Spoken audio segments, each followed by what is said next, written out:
Bismillahirrahmanirrahim. Assalamualaikum warahmatullahi wabarakatuh. Innal hamdalillah nahmaduhu wa nasta'inuhu wa nastaghfiruh wa na'udzu billahi min shururi anfusina wa sayyiati a'malina. Man yahdihillahu fala mudilla lahu wa man yudlil fala hadiya lahu. Asyhadu an la ilaha illallah wahdahu la syarika lahu wa asyhadu anna Muhammadan 'abduhu wa rasuluh. صلى الله عليه وعلى آله وسلم تسليما كثيرا أما بعد اللهم علمنا ما ينفعنا وانفعنا بما علمتنا وزدنا علما وإيمانا وأصلحنا شأننا كله ولا تكلنا إلى أنفسنا طرفة عين. Hadirin rahimani rahimakumullah, kita lanjutkan pelajaran kita tafsir juz amma dan kita masih pada pembahasan tafsir surat At-Tariq. Pada pertemuan sebelumnya kita sudah membahas atau menjelaskan tafsir sampai ayat ke-9 ya, kalau tidak salah. Sama'i wat-tariq wa ma adraka mat-tariq an-najmu tsaqib in kullu nafsin lamma 'alaiha hafidh falyanzuril insanu mimma khuliqa min ma'in dafiq yakhruju min baini sulbi wat-tara'ib innahu ala raj'ihi laqadir yauma tublas sarair. Pada hari ditampakkan segala rahasia.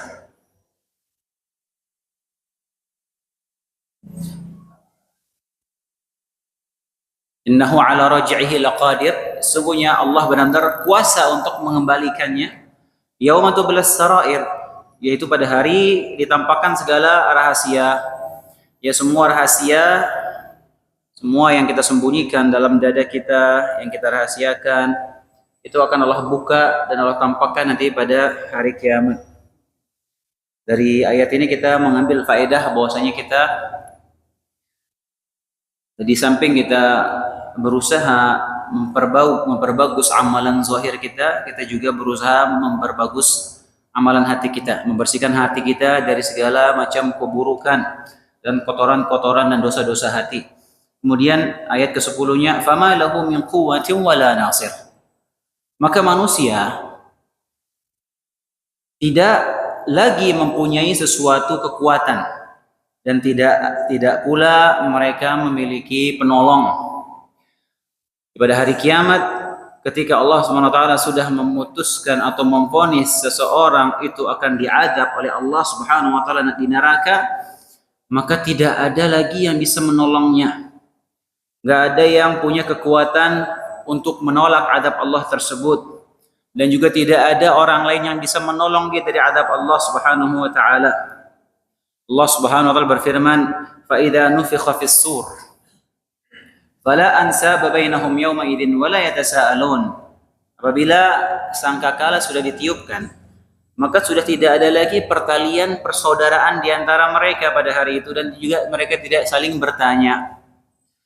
Jadi pada hari itu tidak ada istilah seorang ayah akan berusaha menolong anaknya, anak akan berusaha menolong orang tuanya, karena masing-masing disibukkan dengan perkara mereka sendiri-sendiri. Makanya Allah tekankan, yauma yafirrul mar'u min akhihi wa ummihi wa abihi wa sahibatihi wa banihi. Pada hari itu manusia akan lari dari saudaranya, lari dari orang tuanya, lari dari ibu dan bapaknya, dari istri dan anak-anaknya, semua lari, masing-masing sibuk dengan urusannya.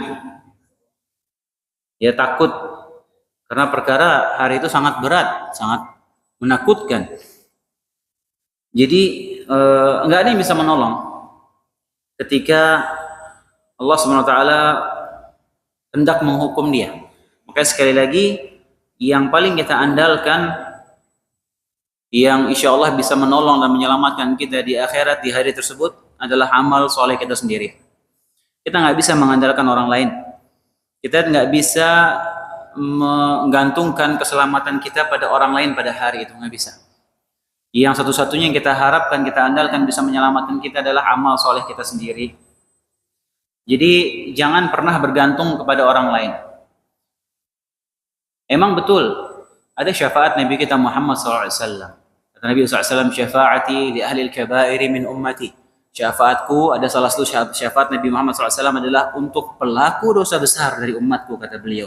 Tapi masalahnya kita belum pasti, belum tentu dapat syafaat itu. Karena syafaat itu semua kembali kepada Allah. Allah yang mengizinkan, Allah yang meridhai siapa yang berhak mendapatkan syafaat. Enggak serta-merta kita memastikan diri, oh tenang ada syafaat Nabi. Belum tentu Anda dapat sama syafaat itu.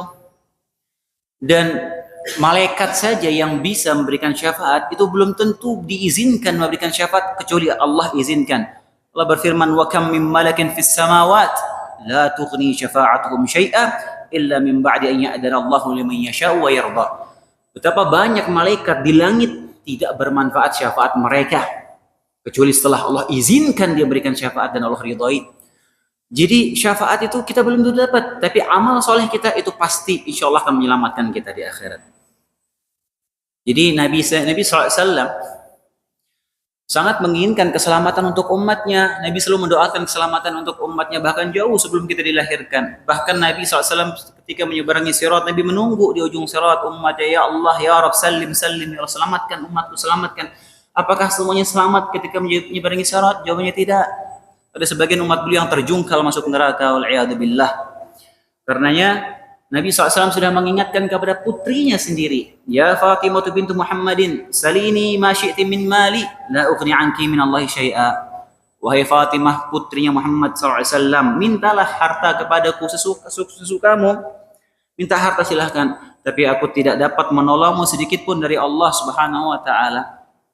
Ini Nabi mengatakan kepada putrinya. Ini hadis sahih riwayat Bukhari dan Muslim. Jadi kalau ada orang mengajarkan kepada kita, oh yang penting kamu minta ridhonya dari syekhmu, dari gurumu, dari kiaimu, terus nanti aman di surga. Ini ngobrol surga namanya, seperti itu. Surga itu bukan untuk diobral. Ustadzmu, kiaimu itu belum tentu selamat nanti di akhirat. Nabi Muhammad SAW ketika mau memberikan syafaatul udma di padang mahsyar, syafaat Nabi Muhammad ini berlaku untuk seluruh manusia dari awal hingga akhir, bahkan seluruh para nabi. Itu syafaatul uzma. Ketika Nabi SAW meminta syafaat agar Allah segera datang dan memulai persidangan ketika manusia sudah sangat tersiksa di padang mahsyar, apakah Nabi langsung ujuk-ujuk minta kepada Allah? Enggak. Nabi sujud dengan sujud yang sangat lama, memuji Allah dengan pujian yang belum pernah beliau tahu sebelumnya, dengan sujud yang sangat lama sehingga Allah izinkan beliau untuk memberikan syafaat. Jadi syafaat itu semua kembali kepada Allah. Jadi kita jangan menggantungkan keselamatan kita kepada orang lain. Kita mau selamat, kita berusaha menyelamatkan diri kita dengan amal saleh kita. Itu yang pasti bisa menyelamatkan kita. Bukan orang lain di akhirat nanti. Syafaat ya bisa jadi akan dapat tapi belum pasti. Kemudian was-sama'i dzatir raja', dan demi langit yang mengandung hujan. Ini sudah kita jelaskan sebelumnya secara singkat ya. Ar-raja' maksudnya di situ yang datang berulang-ulang. Maksudnya was-sama'i dzatir raja', langit yang mengandung hujan. Maksudnya ar-raja' yang berulang-ulang. Maksudnya air hujan itu emang dia muter. Dari langit turun ke bumi, dari bumi dia nguap lagi naik ke atas, dari langit turun lagi, seperti itu. Kayak ar-raja' artinya dia ulang. Wal ardi dzatis sada', dan demi bumi yang mempunyai tumbuh-tumbuhan. As-sada' itu maksudnya at-tasyaqquk wal infitar, yaitu terbelah. Jadi ketika tumbuhan itu tumbuh, dia membelah bumi, dia masuk ke dalam akarnya sehingga bumi terbelah keluar ke atas.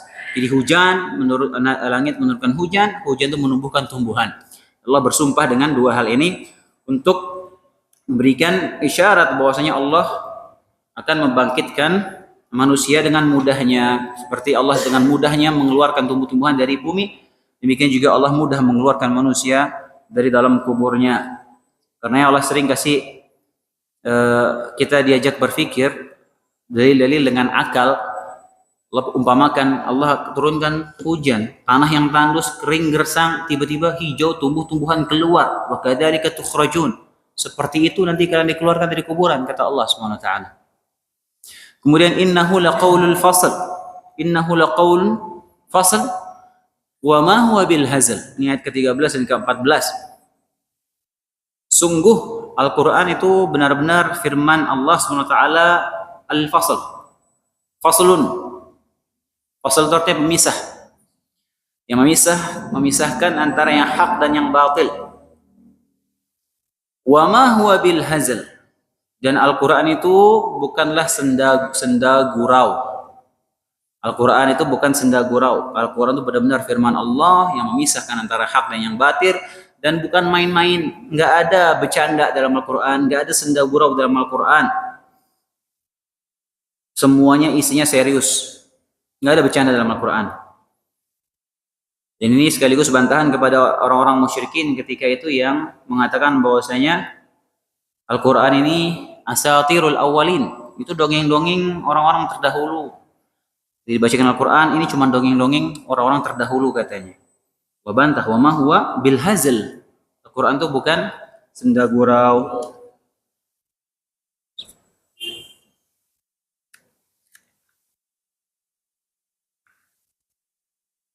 Al-Quran itu hak. Yang membedakan antara yang hak dan yang batil. Makanya kewajiban kita menyikapi dalil syar'i, kita tempatkan dalil syar'i Al-Quran dan hadis itu di atas segalanya. Ketika datang firman Allah dan sabda Nabi kita Muhammad SAW, maka buanglah perkataan manusia sejauh-jauhnya yang bertentangan dengan dua dalil tersebut. Karena sebagian orang zaman sekarang jelas datang firman Allah, jelas datang sabda Nabi SAW. Ketika dia ingin mengikuti hawa nafsunya, dia cari-cari perkataan ulama yang sesuai sama hawa nafsunya, dia pegang sama itu. Terus dalil segitu banyaknya dibuang, disingkirkan. Dan ini sering terjadi seperti itu. Kebiasaan sebagian orang seperti itu. Dalil yang begitu banyaknya dibuang. Satu perkataan ulama yang sesuai sama yang dia yakini, yang sesuai sama hawa nafsunya, itu dipegang. Itulah orang-orang yang masuk dalam jebakan syaitan seperti itu. Innahum yakiduna kaida. Nah, ini yang Anda sebutkan pada pertemuan yang lalu. Anak coba akan menjelaskan tentang kaidah dalam Asmaul Husna. Ayat ke-15 Allah berfirman, innahum yakiduna kaida. Kemudian ayat ke-16-nya wa akidu kaida. Sungguh mereka orang-orang kafir itu merencanakan tipu daya yang jahat. Innahum yakiduna kaida. Orang-orang kafir merencanakan tipu daya yang jahat.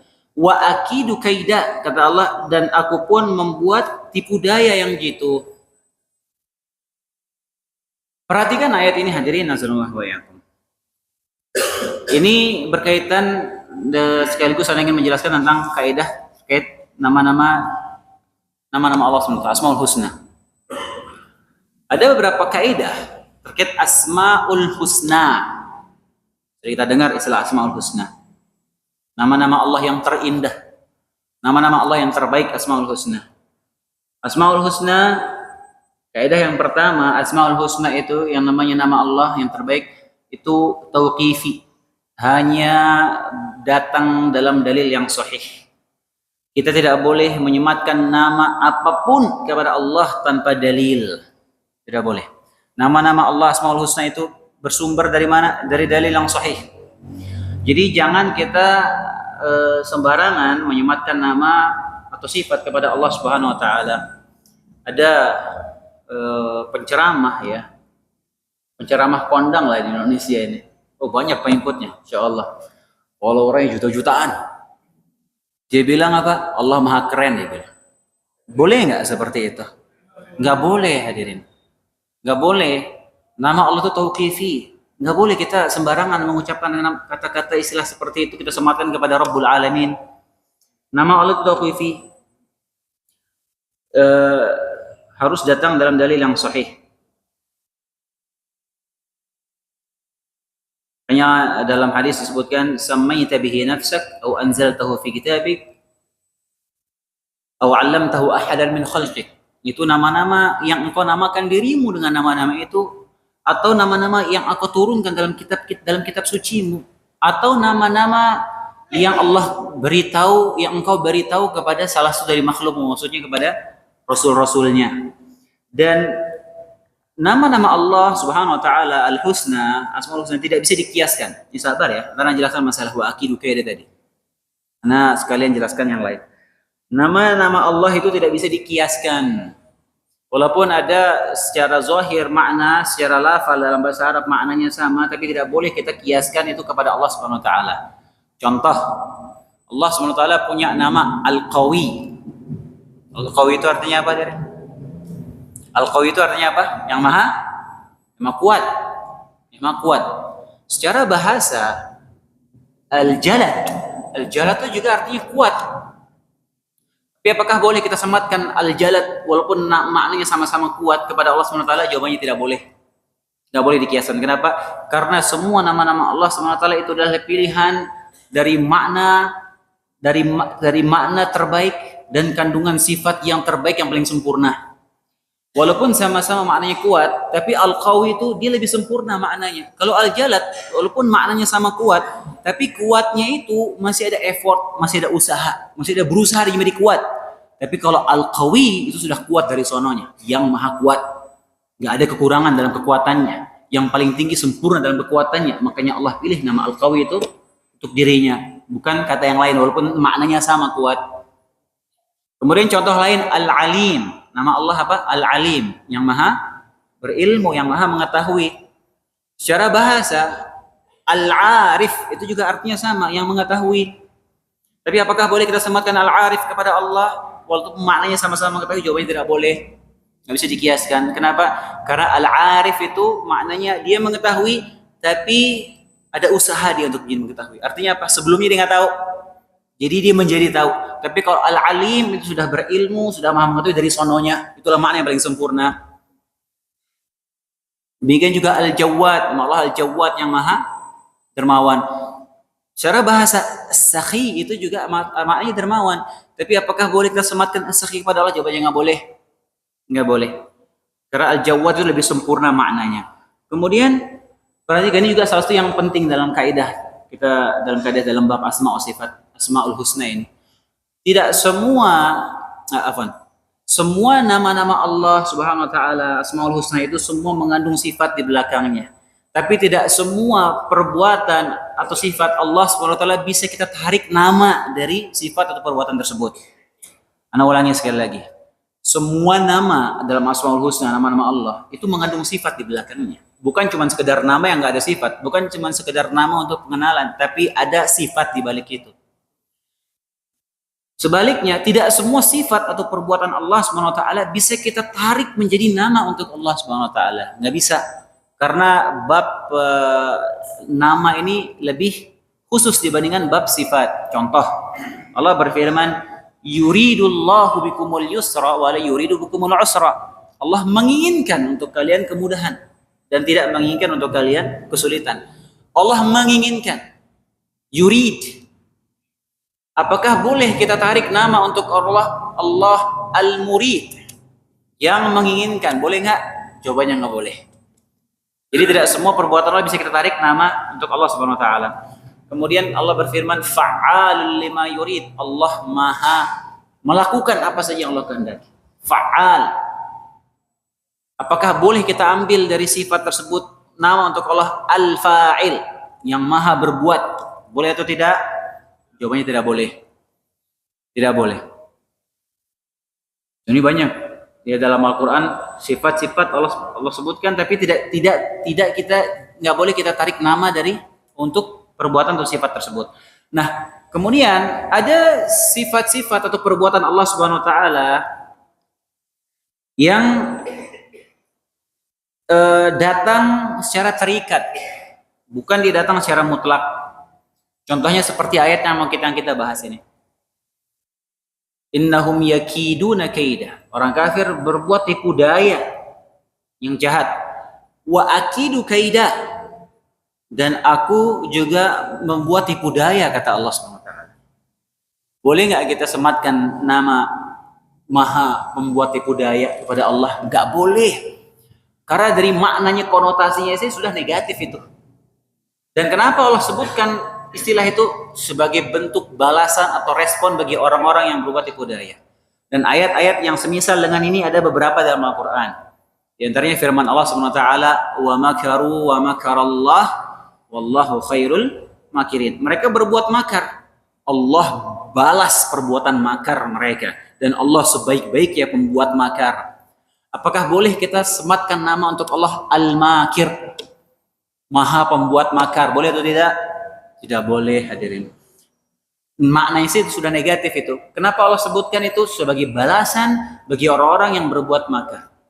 Kemudian juga di antara firman Allah Subhanahu wa taala, "Innal munafiqina yukhadi'una Allah wa huwa khadi'uhum." Sungguhnya orang-orang munafik itu menipu Allah. Wa huwa khadi'uhum, dan Allah membalas tipu daya mereka. Allah membalas tipuan mereka. Apakah boleh kita sematkan nama Al-Khadi' yang maha menipu pada Allah? Wal'iyadzubillah. Tidak boleh. Kenapa Allah sematkan itu? Allah membalas tipu daya sebagai bentuk balasan. Jadi dia datang tidak mutlak tapi terikat. Terikat dengan apa? Sebagai bentuk apa? Sebagai bentuk respon atau balasan dari orang-orang yang berbuat demikian. Ya. Dengan juga seperti firman Allah Subhanahu wa taala, qalu innama nahnu mustahzi'un wallahu yastahzi'u bihim. Orang munafik berkata, ya kami cuma memperolok-olok mereka orang beriman. Kata Allah, Allah yastahzi'u bihim. Allah yang membalas olok-olokan mereka.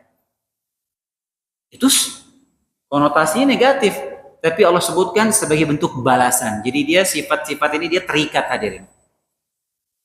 Anda nggak tahu antum paham atau tidak? Paham insya Allah? Maghrib ini biasa agak ngantuk.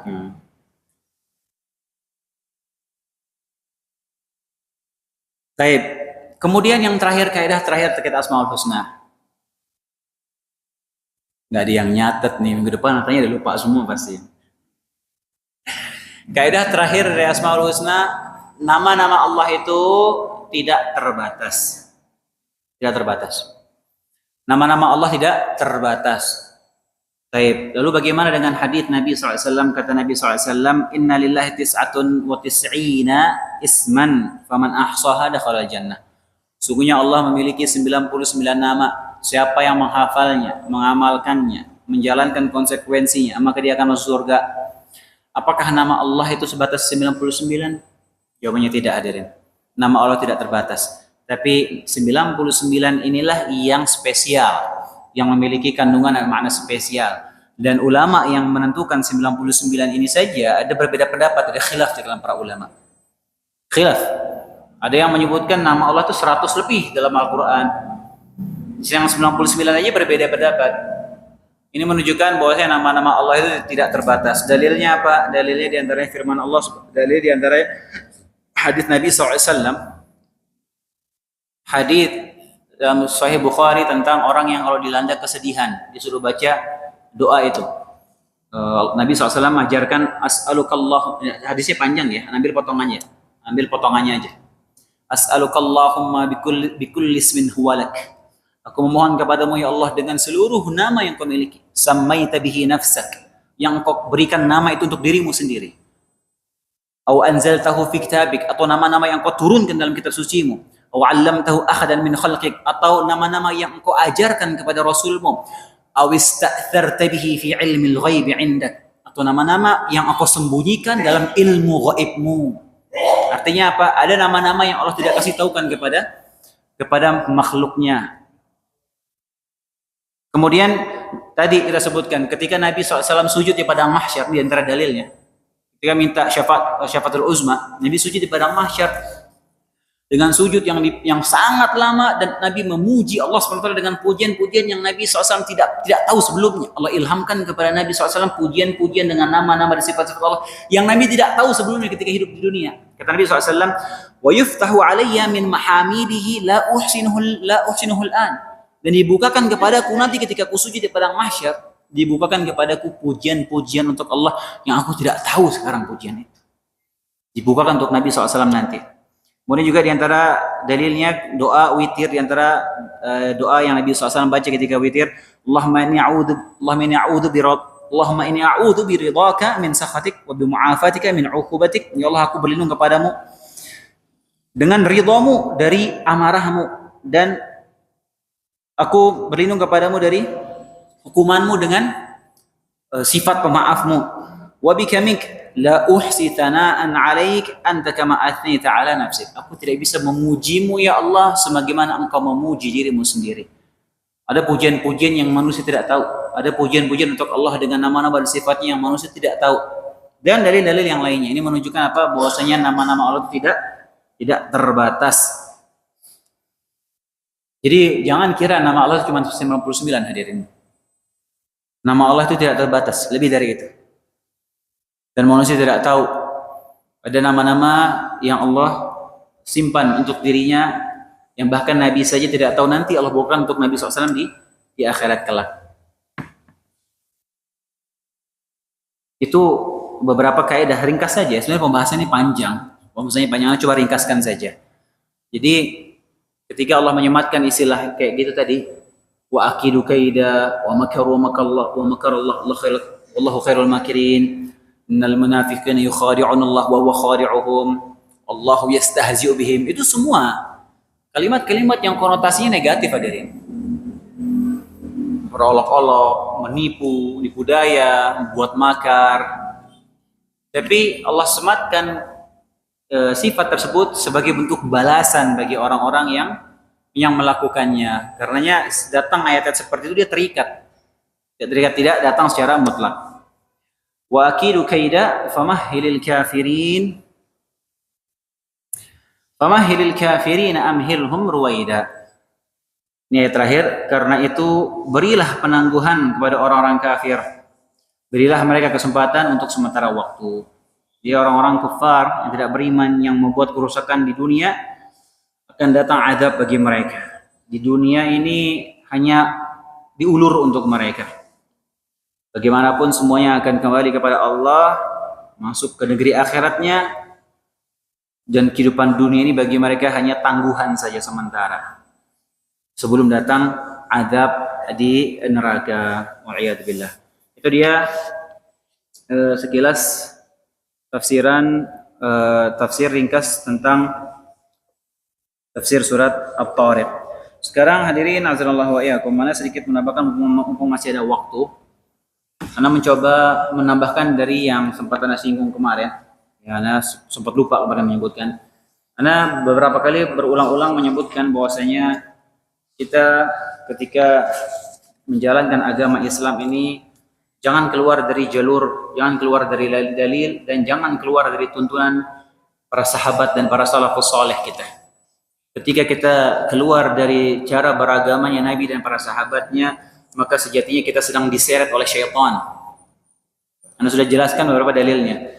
Di tarikh Allah berfirman, "Wa may yushaqiqir rasul min ba'di ma tabayyana lahul huda wa yattabi' ghayra sabilil mu'minin." Siapa yang menyelisih Rasul setelah datang jelas baginya petunjuk, dan dia mengikuti jalan selain jalannya kaum muslimin, jalannya para sahabat Nabi, nuwallihi ma tawalla wa nuslihi jahannam wa sa'at masira. Kami biarkan dia dikuasakan oleh kesesatannya, dan tempat kembalinya ke neraka, dan itu seburuk-buruk tempat kembali. Kemudian juga ketika Nabi SAW buat garis ini, jalan menuju Allah cuma satu. Samping-sampingnya yang tidak mengikuti jalur jalan yang lurus ini, ada syaitan yang menyeru kepada jalan-jalan tersebut, sehingga manusia akan semakin berpecah belah.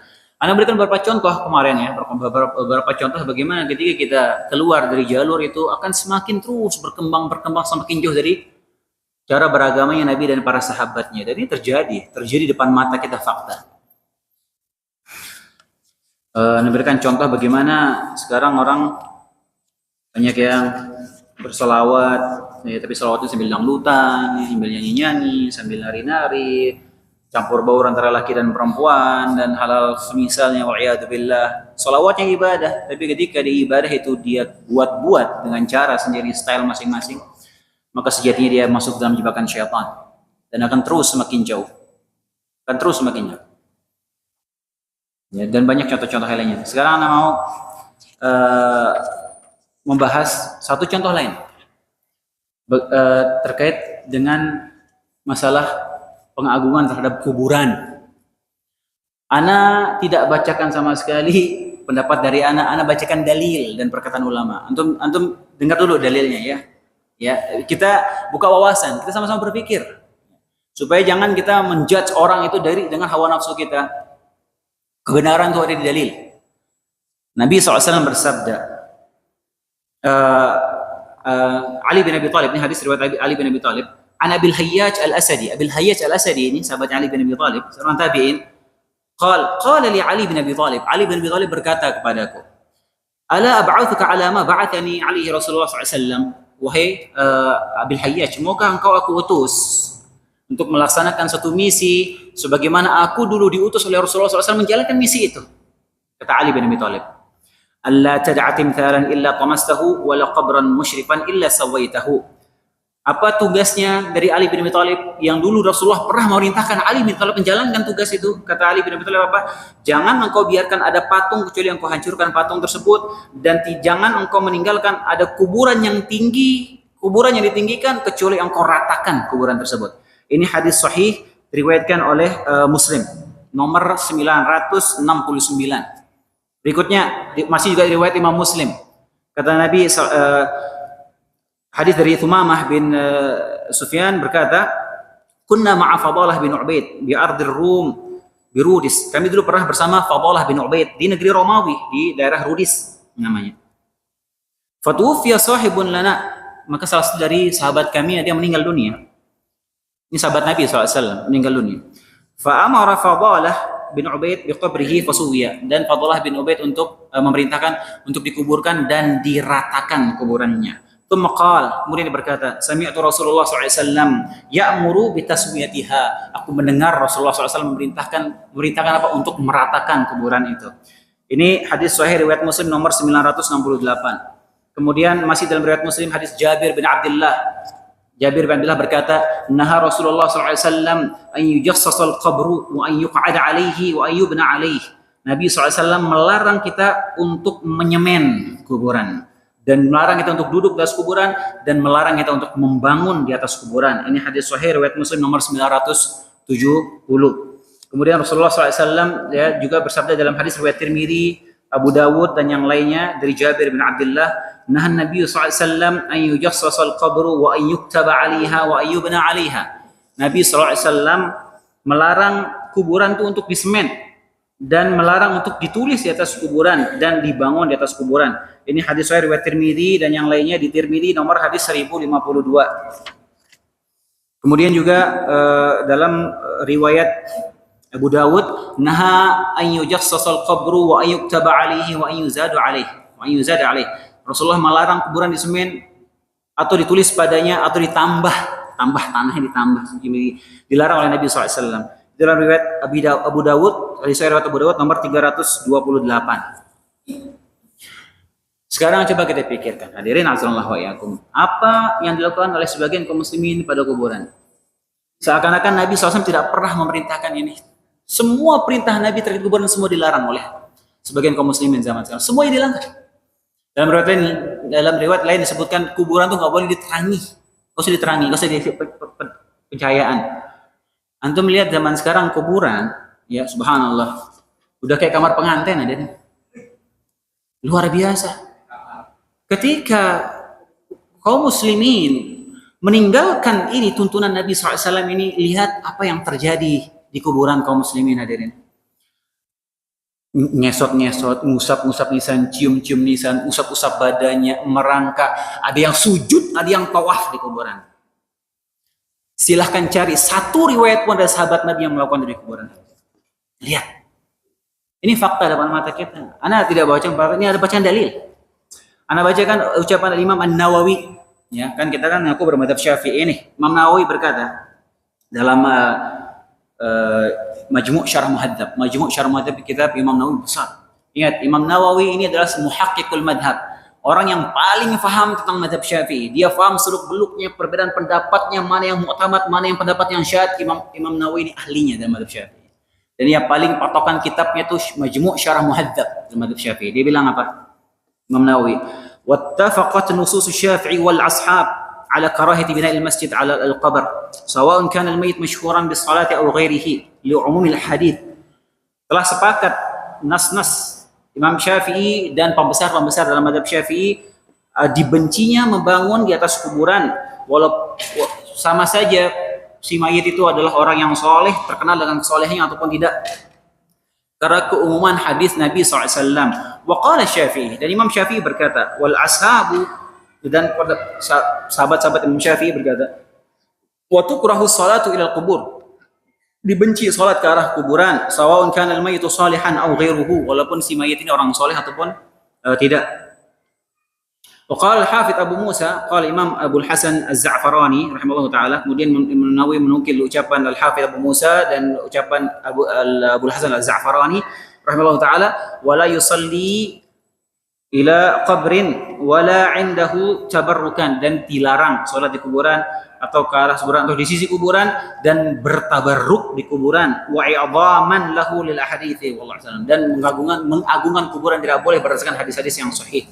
Kemudian ucapan Imam Nawawi langsung dalam kitab ucapan Imam Syafi'i dalam kitab Al-Um. Dari Majmu' Syarah Muhadzab, antum bisa lihat dalam jilid 5 halaman 311 sampai 317. Kemudian ucapan Imam Syafi'i langsung dalam kitab Al-Um. Imam Syafi'i punya kitab fikih Al-Um, ma'ruf. Imam Syafi'i berkata, "Wa uhibbu an la yuzada fil qabri turabun min ghairihi." Dan aku suka jika kuburan itu tidak ditambah dengan pasir selain dari pasir galian itu. Walaysa bi an yakuna fihi turabun min ghairihi ba'sun. Ya, tapi walaupun ada tambahan sedikit, insyaallah tidak mengapa. Idzan idza zida fihi turabun min ghairihi irtafa'a jiddan. Kenapa aku tidak suka kalau ada penambahan tanah dari selain galian? Karena kalau ditambah pasti itu kuburan agak meninggi sedikit. Wa inna ma uhibbu an yushakhkhisa ala wajhil ardi shibran. Aku suka kalau kuburan itu hanya ditinggikan hanya sebatas sejengkal saja. Tanahnya ditinggikan sejengkal saja, kata Imam Syafi'i. Wa uhibbu an la yubna, dan aku menginginkan bahwasanya kuburan itu tidak dibangun, wala yujassas, dan tidak disemen. Fa inna dzalika yushbihu zinata wal khuyala, karena perbuatan seperti itu ada perhiasan, ada hiasan dan kesombongan di situ. Walaysal mautu mawdi'u wahidin minhuma, dan kematian itu bukan untuk diketukan. Kematian itu bukan tempatnya untuk bermegah-megahan, untuk menyombongkan diri. Karena kalau kuburan seperti itu seakan-akan ada bentuk kesombongan dan perhiasan, kata Imam Syafi'i. Walam ara kuburul muhajirin wal ansar mujassasan, dan aku tidak pernah mendapati kuburnya sahabat Nabi orang muhajirin dan ansar itu disemen, sama sekali nggak ada, kata Imam Syafi'i. Ucapan Imam Syafi'i dalam kitab Al-Um jilid 1 halaman 316. Jadi kadang kita terkadang cuman ngaku saja klaim mengikuti Imam Syafi'i. Tapi banyak ajaran Imam Syafi'i yang kita selisihi. Di antaranya masalah ini.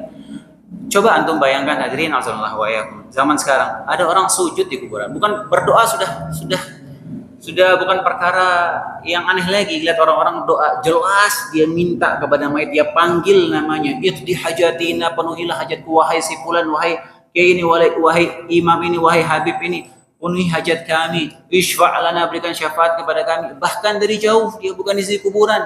Dia di mana tahu, dia panggil nama walinya, nama yang sudah meninggal, seakan-akan yang si mayit ini maha mendengar dan maha melihat.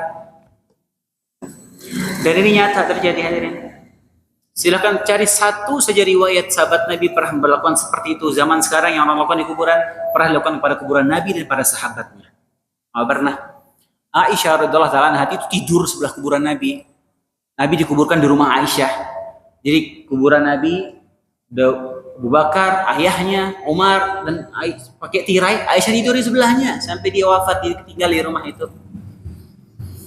Enggak ada satupun riwayat Aisyah minta doa kepada Nabi di sana, di kuburan itu enggak ada. Aisyah meriwayatkan lebih dari 2000 hadis, tidak ada satupun riwayat. Enggak ada satupun riwayat para sahabat datang minta yang dilakukan seperti kaum muslimin sekarang di kuburan kepada kuburan Nabi SAW. Enggak ada. Tidak ada. Jadi saya akan cari riwayat. Kenapa? Karena begitu, itulah petunjuk Nabi SAW dan para sahabatnya. Nah kalau sekarang, oh luar biasa. Saya datang, ada si Syekh Wali Fulan datang kuburan Nabi, tiba-tiba tangan Nabi keluar dari kuburan, salaman. Asik ceritanya seperti Allah. Tolong dong sudah. Jangan kita membodohi umat dengan kisah-kisah aneh-aneh seperti itu. Kita berpegang teguh dengan dalil. Hadirin sallallahu alaihi wasallam. Anda bacakan ini dalil lengkap dengan alamat, dengan halaman-halamannya, silahkan dicek. Hadisnya jelas, hadisnya sahih. Jadi jangan banyaknya orang yang menjalankannya itu dianggap sebagai patokan kebenaran, tidak. Ya, kemudian Imam Nawawi berkata, ini Anda bacakan lagi Imam Nawawi, ini panjang ya, Anda coba bacakan artinya saja langsung. Disebutkan dalam Majmu' Syarah Muhaddab tadi, kitab Madzhab Syafi'i karya Imam Nawawi, jilid 8 halaman 257. Kata Imam Nawawi, tidak boleh tawaf di kuburan Nabi dan dibenci menempelkan perut dan punggung di dinding kuburan. Hal ini telah dikatakan oleh Al-Halimi dan yang selainnya. Dan dibenci mengusap kuburan dengan tangan dan mencium kuburan. Jadi di kuburan Nabi itu kita diusap, kemudian dicium, dibenci, kata Imam Nawawi. Kuburan Nabi loh, ini jangan dibahas dengan kuburan Nabi ini. Bahkan adab ziarah kuburan Nabi adalah ia menjauh dari Nabi SAW, sebagaimana ia menjauh dari Nabi kalau dia bertemu Nabi pada saat masih hidup. Jadi jaga jarak, orang sopan di hadapan Nabi SAW. Dan inilah yang benar. Inilah perkataan para ulama dan mereka telah sepakat mengenai hal ini. Dan hendaknya jangan terpedaya oleh banyaknya orang awam yang menyelisihi hal ini. Kata Imam Nawawi sudah ingatkan, jangan terpedaya dengan banyaknya orang awam yang menyelisihi masalah ini. Karena teladan dan amal itu dengan perkataan para ulama, jangan berpaling pada perbuatan-perbuatan baru yang dilakukan oleh orang-orang awam dan keburuhan-keburuhan mereka. Sungguh yang mulia Abu Ali Al-Fudail bin Iyad telah berbuat baik dalam perkataannya. Dia bukan Imam Nawawi menukil perkataan Fudail bin Iyad. Kata Fudail bin Iyad, yang Anda bacakan juga waktu itu perkataan ini.